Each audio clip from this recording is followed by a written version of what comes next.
Every year, over £21 billion is stolen from the UK's public purse. Money that's meant to treat our sick, educate our children, and keep us safe. Alongside crack teams of investigators. This guy's got to be stopped as soon as possible. She had defrauded the NHS. We're tracking down the fraudsters, stealing our public money. This man had effectively treated the NHS like a cash machine. Locking them up. They were going to be spending a lot of their time inside a prison cell. And getting the cash back where it belongs. We recovered close to £1 million. She was ordered to pay just under £1.4 million. I'm after his house, his car and some money. Just over £23,000 back into the public purse. Fraud Squad, the hunt is on.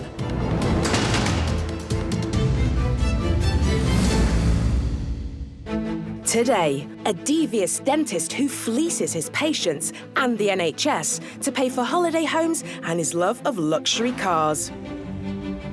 When we saw the Ferrari and the Maserati and the racing Lotus and all the buildings and the size of his house, he did quite well out of this. An international criminal gang, 100 tons of raw tobacco, and a race to stop £17 million of unpaid tax going up in smoke. This is a case of a serious, organised gang in pursuit of serious wealth. And a woman claiming to have a link with US presidential candidate Hillary Clinton cons a film producer out of a fortune. She says, "Dear Hillary, I'm fine, thanks. My New York friend sent me a lovely article where you were speaking about the family and resting up.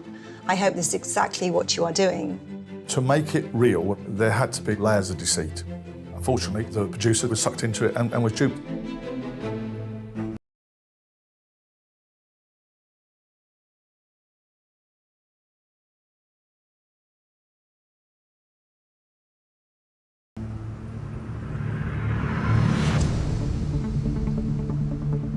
Dentists, love them or hate them, we all have to go for our 6 monthly checkup. And for that 10 minutes in the chair, we put all our trust in these highly trained professionals. But what if that individual is not the pillar of society they seem, and are in fact far more interested in your money than your teeth? This case is exactly that. A dentist who used his patient's identity to steal from the NHS and fund his love of fast cars. Dental fraud expert Liz Woods is the investigator in charge on this case. The thing about fraud is it's always viewed as a victimless crime. But when money is taken from the NHS, as in this case, patients really did suffer.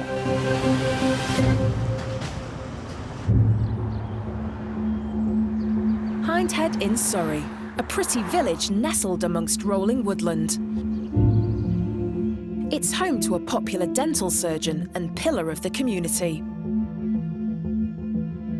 His patients loved him. He had a very good chairside manner.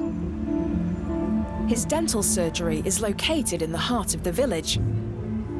He's worked here for over 15 years, eventually taking ownership in 2000. It's a busy surgery that treats NHS and private patients. He had a contract worth about £170,000, and he was contracted to provide that amount of dental treatment to the NHS every year. There were 2 other dentists working there, and they paid him 50%, I think, of their earnings, so he got that as well. This, plus his salary of £150,000, means the dentist is making nearly £500,000 a year.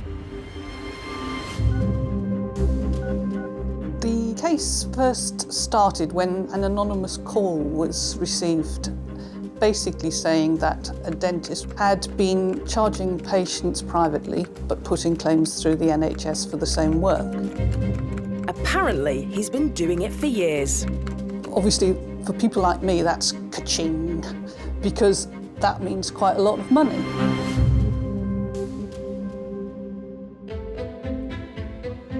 Liz starts by looking at patient record cards provided by the surgery. Immediately, alarm bells start ringing. It looks like the dentist is charging patients for private treatment, then submitting an NHS claim for the same work, so doubling his profit. The small sample of material I've been given, about 20 cards, there was over £2,000 worth of fraud in a 2-year period just looking at these few patients. So we took it from there. Liz has only scratched the surface. Exactly by how much the dentist has ripped off the health service is still unknown. Only time would tell. But time is what they don't have. As this dentist is about to retire.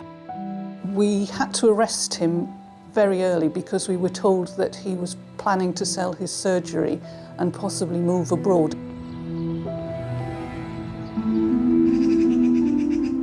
Liz and her team move quickly, and one early morning in September, they head to the surgery and await the dentist's arrival. Total bewilderment when he arrived. Clearly had never crossed his mind that he would ever be discovered or anything that like this would ever happen. But then that's quite common. The dentist is arrested and the surgery is shut for the day.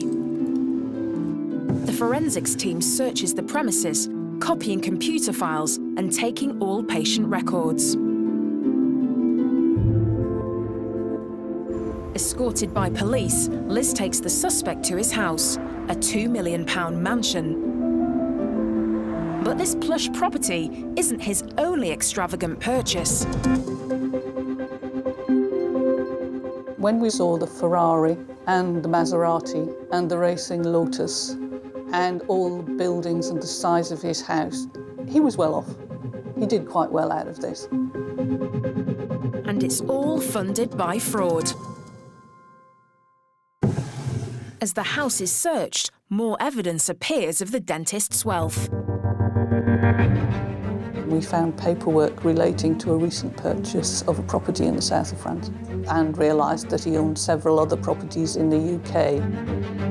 Evidence is taken away as the dentist is escorted to a local police station for questioning. Liz leads the interview. He would talk and talk and talk, and his solicitor was desperately trying to get him to shut up, and he couldn't do it. You could almost hear the solicitor banging his head off the desk because he was trying so hard to get him to stay quiet, and he just wouldn't. He just kept talking and talking and talking. After 2 hours, the interview is terminated. Liz and the dentist make their way to the police reception desk. And he turned round and said, "Can I speak to you off the record?" And he wanted to know whether he could pay back the money and just everything be forgotten about. I'm just sort of looking at him thinking, well, you're on candid camera. We're at the desk in the police station in the custody suite. There are cameras and microphones everywhere. So no, we can't speak off the record. Later, the dentist's scam becomes even more murky as Liz discovers he's been fleecing his patients too. He just charged people what he wanted. He didn't have a set price list. He used to just make up the figures on the spot.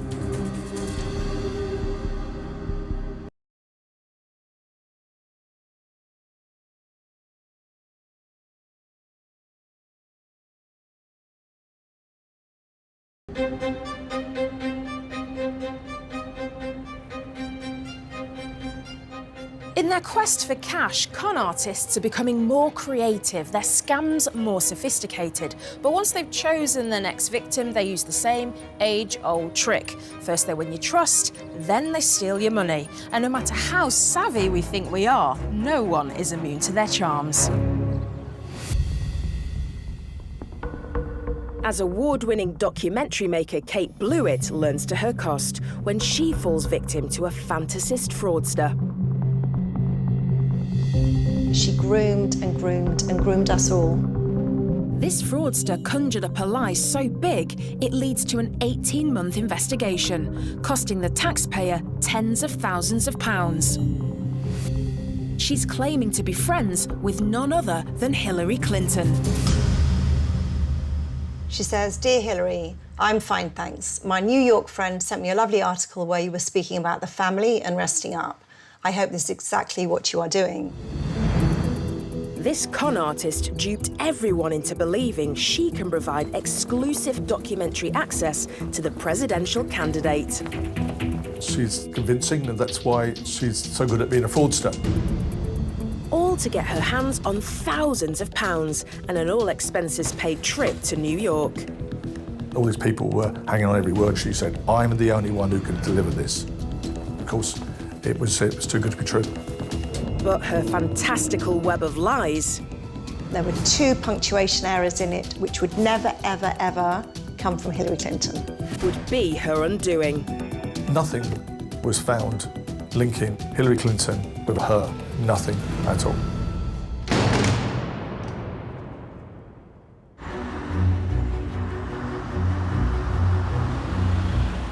City of London Police HQ. Alfred, good morning, how can I help you? Experienced fraud investigator Simon Stiles receives a call he'll never forget. On the phone, a member of the public who fears she's fallen victim to a con artist. I said they've had to pay out £8,000 on expenses, and they stood to lose a further £120,000. They wanted us to investigate it. Simon sets off to take a statement from this concerned woman. Her name is Kate Blewett, a filmmaker renowned for producing hard-hitting documentaries. She claims the deception first began back in 2015. She found me online. She looked up Kate Blewett, she emailed me, and she offered her help in a film charity that I was now running. I met up with her, we had a few coffees together. She was very kind and lovely, and she said that her main mission was to raise money for this charity for children in Bulgaria that I was running. And she said she was also doing part-time work with an agent, and she had access to all sorts of people that she was working with, and it all made sense, it all added up. When the woman was certain she'd Kate's trust, she began to offer more personal gestures of friendship. At one point, she gave us some theatre tickets. She said, Kate, I've got these for free, do you want to go? So I took my kids. Kate is oblivious to the fact that her new friend is in fact a greedy fraudster, intent on playing the long game. That, unfortunately, is how a fraudster starts. They win someone over, they befriend someone. Unbeknown to you, she's been groomed in some way. Confident she's won Kate's complete trust, the con woman makes her first move, and it's huge. She said that she had really amazing access to Hillary Clinton to follow her in her campaigning towards the run to try to be the president. And she said, would you like to be on board as the director and we can put a team together? And she would be the absolute point of contact with Hillary Clinton. This is a once-in-a-lifetime opportunity for Kate, a chance to make a globally distributed film about one of the world's most powerful women. I was incredibly excited at the idea of making a film about Hillary and following her. Enthusiastic she may be, but Kate's no pushover, and she wants proof that this offer is as good as it seems. First of all, I asked her to show me any form of written confirmation that she had from Hillary Clinton to prove to me that we had access. She provided an email that looked as if it could come from Hillary Clinton. Dear Hillary, thank you so very much. Yes, of course, I'll be happy to work with your staff. Such exciting times ahead, cannot wait. You know, that's obviously a very simple email, but she was very clear that she needed to take off Hillary Clinton's email address, which actually I would have done the same in her position. You know, she's not going to pass the email address out for us all to use. And that made sense to me. But to fraud investigator Simon, who's had 20 years' experience of studying the devious strategies of hundreds of fraudsters, these tactics are all too familiar. To make it real, there had to be layers of deceit. She's building credibility up to convince the producer that it was real. Unfortunately, the producer was sucked into it and was duped. Unaware she's being played, Kate sets the documentary in motion. It's even given a name. It's called Hillary Clinton, the candidate. A production team was put in place. She's in her element because all these people were hanging on every word. They couldn't do anything without her. But with the presidential campaign by now underway, Kate is keen to start shooting. But she still had no direct communication with Hillary's team. I said, right, the next thing I need is to speak to somebody from the campaign team that we will be working with, the person who will directly be giving us access to Hillary Clinton. Kate's ultimatum gets results. She said, right, she's ready to talk to us now. Her name is Jennifer Palmieri. She is the Director of Communications for Hillary Clinton. Somehow, Kate's fixer has conjured up the nigh on impossible, a direct line to Hillary's senior advisor. On the end of the phone is a straight-talking American who, as far as Kate's concerned, is the real deal. It was a pretty short, sharp call. Jennifer was quite a little bit fierce on the phone. I thought, whoa, a little bit intimidating. But she said, right, Kate, what is it you need to know? Kate asks a simple question. Has she got access to Hillary? The answer, yes. But it comes with a condition. Everything, Kate, must go through her. She is the personal contact of Hillary's, and you must put everything through her. Reassured by the phone call, Kate agrees to meet with her fixer's solicitor to discuss money. A real solicitor was called into this meeting and said, well, actually, as it's progressed now, she needs to be recompensed for what has happened. Of course, from her perspective, it would never, ever succeed, so she needed something up front. So she said, I'll have 4 tranches of £30,000 with a total of £120,000. Money that Kate would expect to pay for such exclusive access and the opportunity of making a film with such global interest. A contract was drawn up and signed by all parties. But now the fixer has a big problem. The production company refused to hand over the first £30,000 without an official signed letter confirming access. So now it all narrows down. She needs to produce that access letter, otherwise she doesn't get a penny. Nothing like a tight corner to get a fraudster's creative juices flowing. She proposes the idea of flying to the States to get the letter signed in person, on the condition she goes alone. Kate reluctantly agrees. Her job was to come back with a letter of intent signed by either Hillary Clinton or by a member of the team, like Jennifer Palmieri.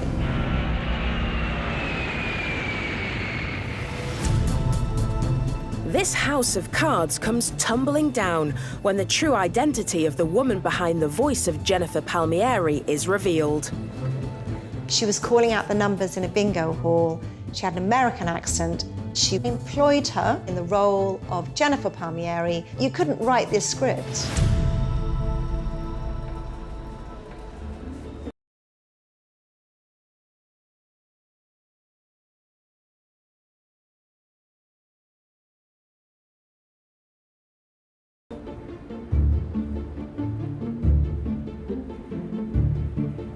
Fraudsters are generally motivated by money and greed, but when they get caught, they usually have a more elaborate excuse. And our investigators have heard every single one in the book. One of the first cases that I ever investigated was somebody for housing fraud.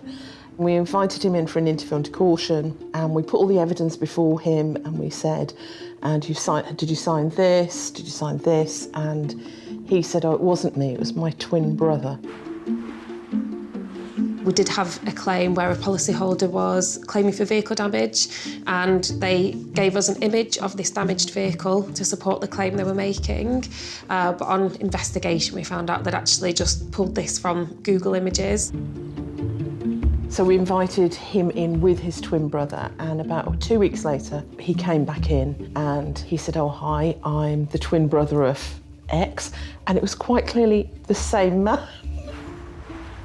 Once we presented them with the evidence, their defence was that we should still pay the claim anyway because they'd used that evidence on a previous claim and that was paid out. So on that basis, we should pay them out as well. But of course, that's not what we did. And we also contacted the insurer from the previous claim and they were able to make a full recovery of that money from them.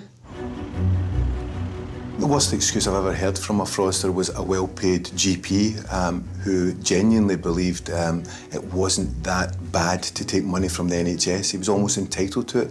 So it was a very well-paid individual who believed that taking a few £100s from the NHS was okay. The worst excuse I've heard of was a suspect that, when challenged about money that had gone missing in a payment system, said that he had paid the money into his own bank account to test the system worked. It really frustrates me when I hear people actually come out and say the reason I did that was because everybody else does it. It's utter nonsense as well. You know, there is an absolute minority of people that defraud the NHS.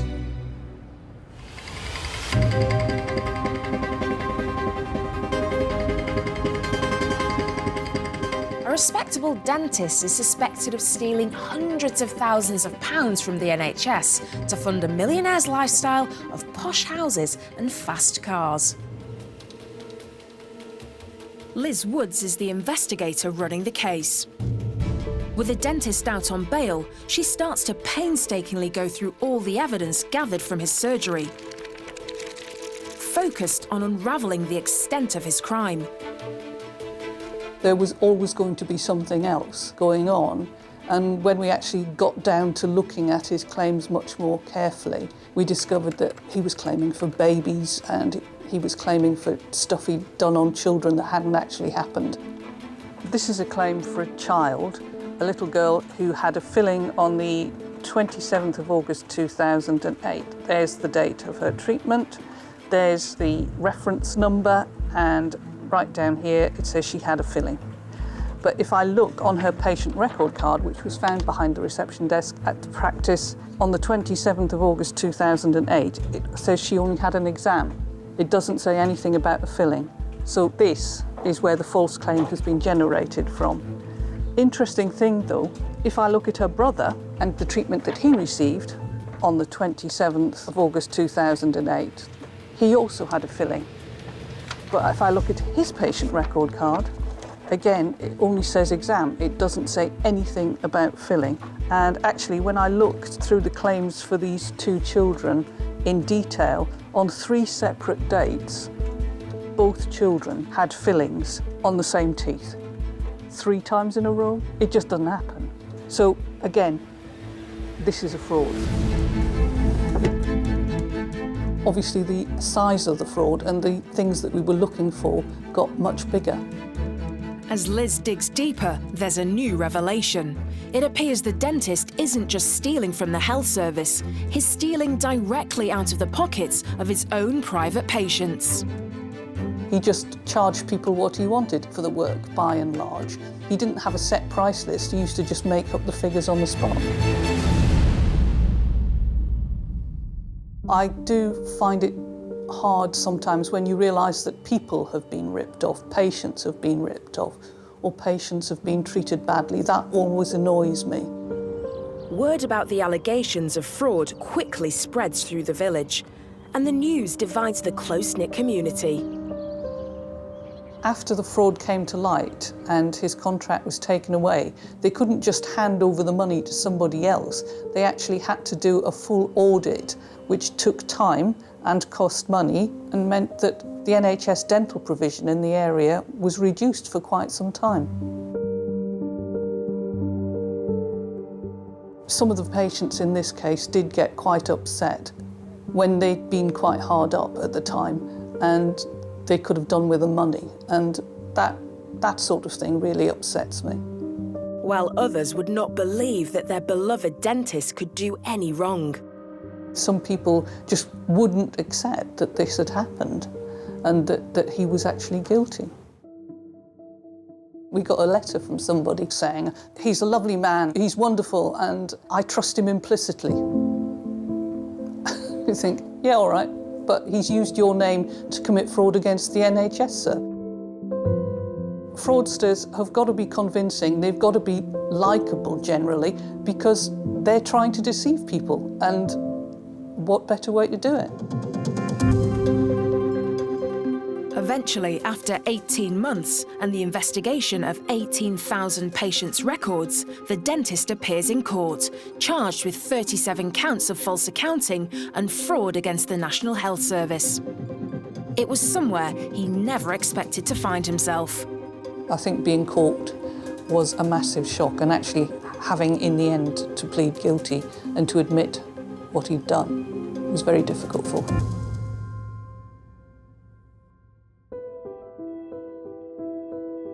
This is a man who had a lot, but just wanted more, and took it, despite the fact that they had no right. The greedy dentist is found guilty of all charges. He's sentenced to 3 years in prison and struck off the dental register. He was asked to repay £360,000 and given 3 months to repay it, which he did.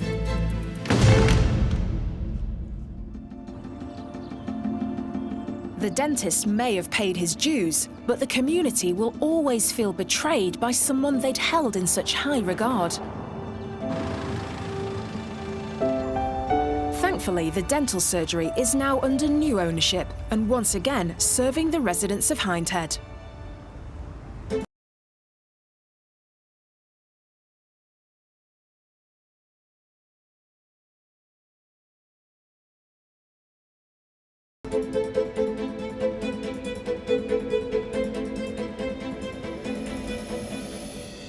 There's over £190 million worth of fraud detected in the UK annually, with some of the most daring perpetrators attempting to steal millions from the public purse. This HMRC case saw £17 million of lost VAT and excise duty nearly go up in smoke. Helping me is Rob Brooker, a titan within the world of fraud investigation. With over 30 years of experience within the private and public sector, no fraudster can hide from him. And to understand the fraudster's mindset is Dr. David Holmes, a criminal psychologist who's been getting into the minds of master criminals for over 3 decades. A Polish criminal gang, 100 tons of raw tobacco, and a race to the airport to evade arrest. This is a case of a serious organised gang in pursuit of serious wealth. Bury, Greater Manchester. Acting on intelligence they've received, HMRC fraud investigators stealthily gather outside an address, poised to bust in. As with most raids, it's early in the morning. To catch the occupants unaware. Upon bursting through the door, they want to prevent anything that could provide vital evidence from being concealed. The investigators find what they're looking for. It's an illegal tobacco factory. They seize around 3 tons of raw tobacco, chemicals, counterfeit packaging, and tobacco packing machinery, along with £15,000 in cash. The occupants of the property were arrested and taken away for questioning. The evidence found was bagged up and taken away too. Counterfeit tobacco is big business for ruthless gangs, and dangerous. This untaxed tobacco may be cheap, but it's nasty, as there are no controls on the harmful chemicals the criminals pump into their phony product. Selling it illegally also deprives our public services of the vast amount of much-needed money raised through tax. The 3 tons seized in Bury alone equate to £5 million in unpaid excise duty and VAT. That's enough to pay for 142 secondary school teachers for a year. The size of this haul spurs the investigators on to find out just how far the gang's tentacles reach. They discover this Polish-based criminal network is using several sites from the northwest to Essex to process illegal tobacco. It's a nationwide scam. The investigation being spread over the whole of the UK is even more difficult. There are people and property throughout. Sometimes this could be a needle in a haystack trying to locate the individuals and the properties that they're attached to. As Dr. David Holmes has noticed, over the years, organised crime is becoming more globalised, and this has brought about a change in the criminal mindset. Where gangs used to compete for territory, now they collaborate. There is an increase in the number of criminal gangs operating around the world. They move between countries and they operate in different countries. So it draws them together even closer because they rely on each other, they need each other, and they will defend each other. They're formidable because there's more than one of them to actually nail down, follow, and bring evidence against. It's not like an individual that you imprison and you disarm them, if you like. A criminal gang can carry on even when chunks of it have been removed. And the fraud squad shift their focus to stubbing out the chunk of this gang based in Essex. A farm with suspicious activity has been reported. Officers raid this too and discover extensive manufacturing equipment, the kind required to run a tobacco processing plant. Evidence found at the farm triggers further arrests and additional searches in premises around the Bury and Blackburn areas. They unearth an illegal tobacco treasure chest. Weighing scales, chemicals, and 25,000 pouches of counterfeit rolling tobacco. Shockingly, the gang are pretending to import furniture, but in actual fact, HMRC discovered that they've imported more than 100 tonnes of raw tobacco into the UK from the Czech Republic, an amount weighing the same as a blue whale.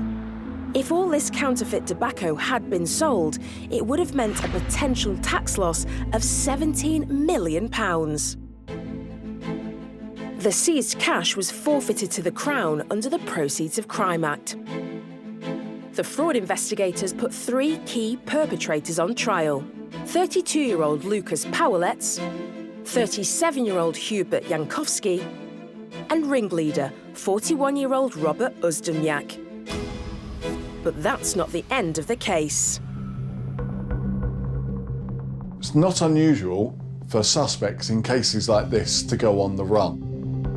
Powelets and Uzdeniak suddenly flee mid-trial. But although they might feel they're escaping justice, life as a wanted man is not easy.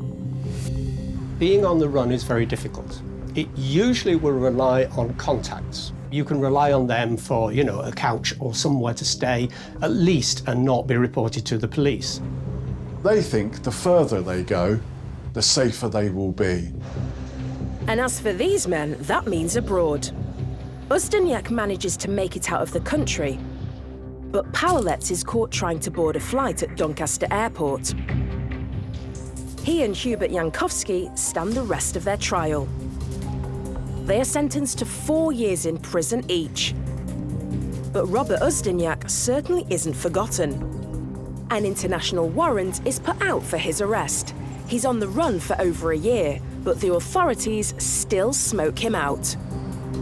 He's finally tracked down to the Czech Republic and brought back to the UK and started his jail sentence in January 2019. Robert Uzdeniak is found guilty of conspiracy to cheat the revenue, contrary to common law. He's banged up for 8 years. This proves you can run, but you cannot hide. The fraud squad will eventually catch you. The seized cash during the investigation was given to the Crown under the Proceeds of Crime Act and will go back into the public purse, exactly where it belongs.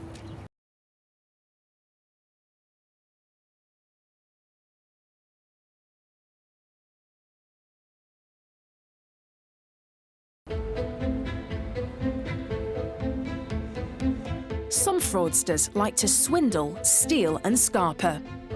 Others play the long game. But however they like to deceive, one thing is for sure, it always hits us where it hurts, with the public purse losing out, often costing us, the taxpayer, tens of thousands of pounds to recoup the money and bring the fraudsters to justice.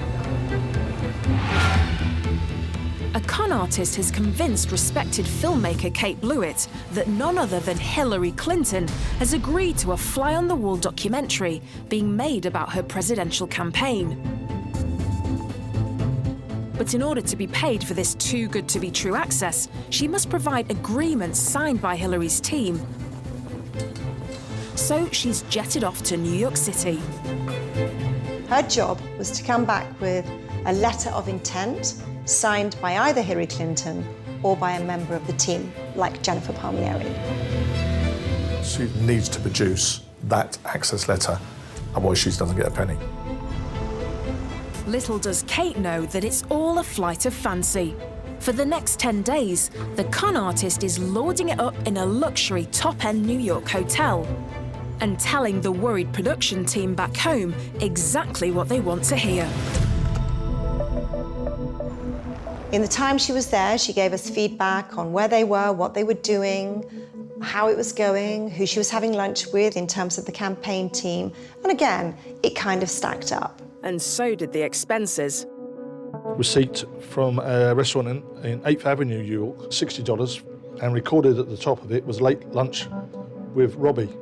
Robbie is a figure within the campaign team of Hillary Clinton, and she wanted to show to her production team back in the UK that she was actually meeting with people that, so to keep the legend going, keep the layer of deceit. There's just another example of how far she would go to try and justify her position, to show that she was there doing what she was supposed to do, get an access letter. In 10 days, she burnt through $10,000, spending it on nothing but herself. Having convinced the team the trip had been a success, the con artist flew home, and Kate is satisfied she'll finally have the signed access agreement she so desperately needs.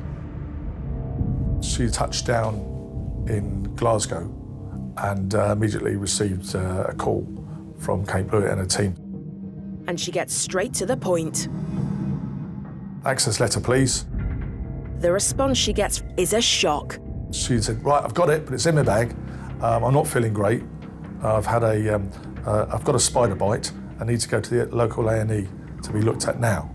They go, hold on a minute, we need the access letter, you've got it. Yeah, it's in my bag, can't have access to it, literally now. No, gotta go, not feeling great. Once again, this slippery con artist lies her way out of her predicament. I felt all the alarm bells were now going off because she hadn't provided the one letter that was the whole point of her 10-day trip.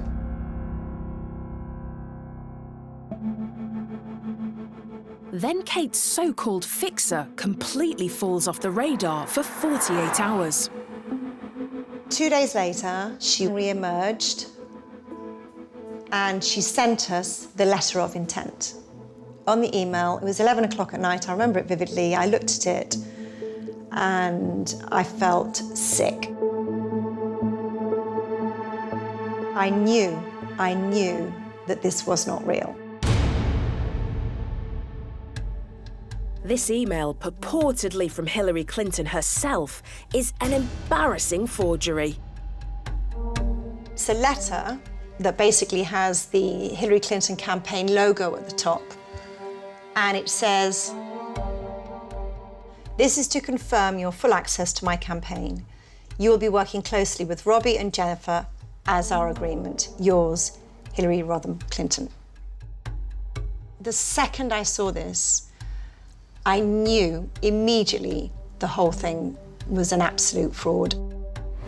There were 2 punctuation errors in it, which would never, ever, ever come from Hillary Clinton. And that's not all. So that signature was lifted and cut and pasted into the access letter. That's how easy it was to do it, but unfortunately in this case, it fooled nobody. This literally was not worth the paper it was written on. Kate shares this obvious forgery with her production team, and reality hits hard. When we'd all had a look at this letter, There was a big silence, to be honest. It was a very big silent moment of, whoa. It dawned on them this was made up. The blinkers are finally off. The team realise they've been victims of an elaborate sting. She groomed and groomed and groomed us all. But the fraudster has blown it with one of the poorest attempts at forgery Simon has seen. It was game up. Simon is determined to bring her to justice. He travels 600 miles north to the Scottish fishing town of Fraserburgh to finally confront this fantasist. There was a knock on her door. She was formally put under arrest, and the search of her premises then commenced. And the search uncovers a treasure trove of evidence. In the mobile phones, we looked through all the contact numbers, and amongst those were the names of Hillary Clinton and other people of her campaign team. The numbers, unfortunately, were of shops and cafes within New York, nothing to do with the people who were on their contact list. There was even one for Michael Jackson. But one number did connect to a real human being. An American actress who the con artist had tricked into playing the part of Jennifer Palmieri. She confessed she met the actress in her hometown of Fraserburgh in the most surprising of places. She was calling out the numbers in a bingo hall. She had an American accent. She went up to her at the end of bingo and said, "I can hear you got an American accent," and said that she was making a film and it involved somebody in the role of Jennifer Palmieri. She invited the actress to audition for the role of Hillary Clinton's Director of Communications, explaining that the audition would take place by phone and giving strict instructions not to deviate from the script. She was clearly a very good out-of-work actress, but she didn't know that she was doing anything deceitful.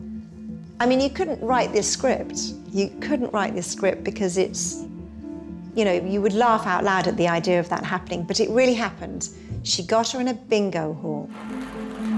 Neither Hillary Clinton nor Jennifer Palmieri, her advisor, were ever at any point involved with the con artist. Simon is ready to charge her with fraud by false representation. She was interviewed in London, and she pleaded guilty. But getting this slippery character to court proves tricky. She kept not turning up. You know, this is costing money. Every time she did not turn up, this is costing every one of us money, and that's not acceptable.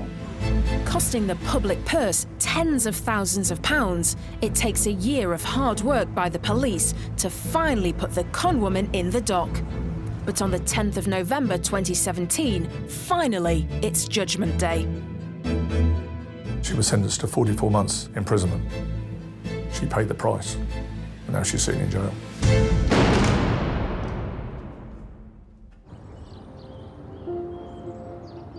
When she was going through the court process, she was very detached. She had no emotion. She showed no remorse. She groomed and groomed and groomed us all.